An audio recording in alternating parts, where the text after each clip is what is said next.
Good morning बच्चों, सरदार पटेल की online classes में व्याकरण के अंतर्गत आज समास पढ़ेंगे।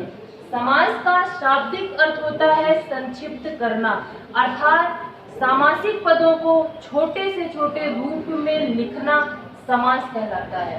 संक्षिप्त करना का अर्थ ही होता है छोटा रूप या छोटे से लिखना।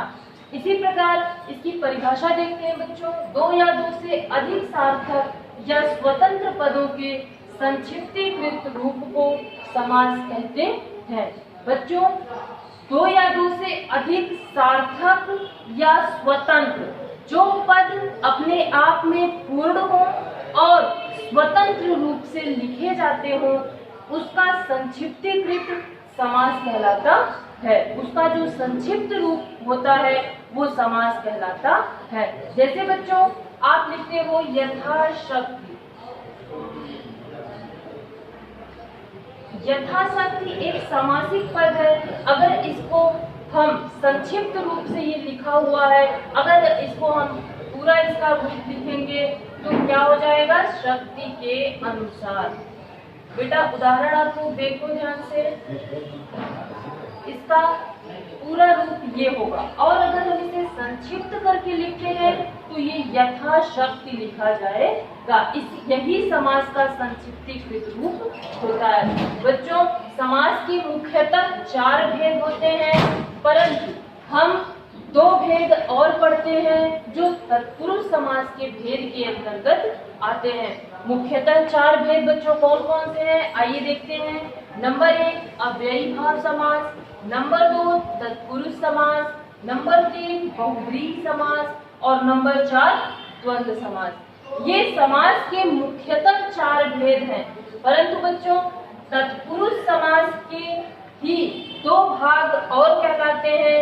नंबर 1 कर्मधारय समास और नंबर 2 द्विगु समास।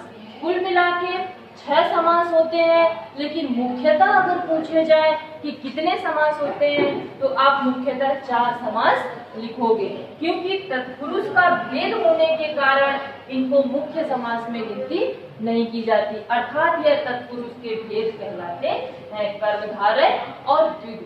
बच्चों आइए जल्दी जल्दी हम एक बार इनकी परिभाषा देखते हैं क्या होता है, उसके बाद आपको डिटेल में अगले वीडियो में पढ़ाएंगे।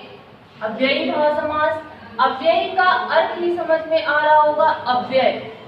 अव्यय वो शब्द होते हैं जो अपने आप में पूर्ण रूप से लिखे जाते हैं, अर्थात जो खर्च न किया जा सके वो अव्यय कहलाता है।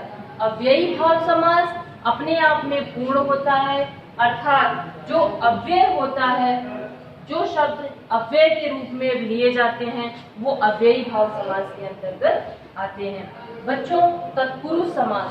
तत्पुरुष समास में आपने कभी 6th 7th 8th में कारक चिन्ह पढ़े होंगे। कर्ता ने कर्म को करण से संप्रदान के लिए। इसी प्रकार जितने भी कारक चिन्ह हैं, तत्पुरुष समास कारक चिन्हों पर आधारित है। हमारा तत्पुरुष समास कारक चिन्हों पर आधारित है, इसलिए तत्पुरुष समास की डेफिनेशन कारक चिन्हों पर आधारित की गई है।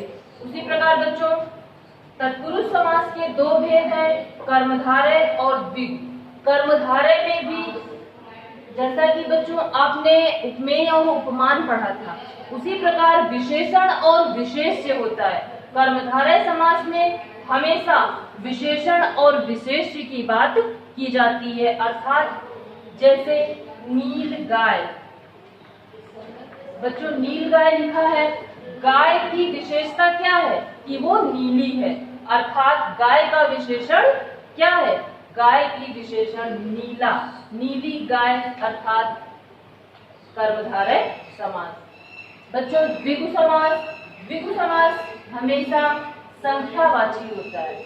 जैसा कि बच्चों आप जानते हो द्विगु समास संख्यावाची, जैसे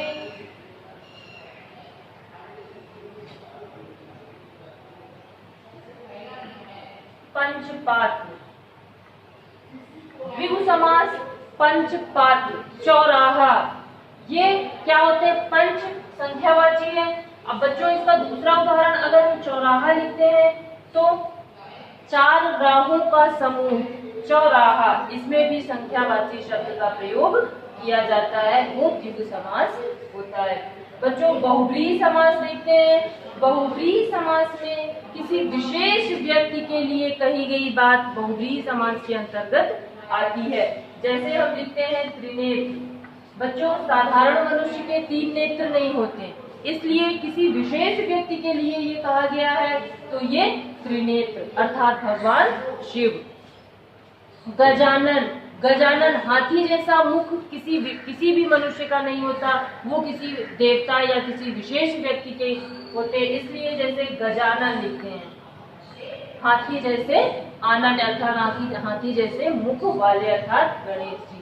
बच्चों द्वंद्व समास देखते हैं। द्वंद्व समास हमेशा आपने अपोजिट पढ़ा होगा, आपने विलोम शब्द पढ़े होंगे, जैसे माता पिता। द्वंद्व समास में योजक चिन्हों के माध्यम से शब्द लिखे जाते हैं, जैसे माता पिता। बेटा योजक चिन्हों से माता और पिता को जोड़ा गया। इसमें सारे जितने भी विलोम शब्द होते हैं, धरती आकाश, भाई बहन, माता पिता इत्यादि शब्द हमारे द्वंद्व समास के अंतर्गत आते हैं। बच्चों कल इनकी डेफिनेशन और हम उदाहरण सहित पढ़ेंगे। आज के लिए इतना ही। धन्यवाद।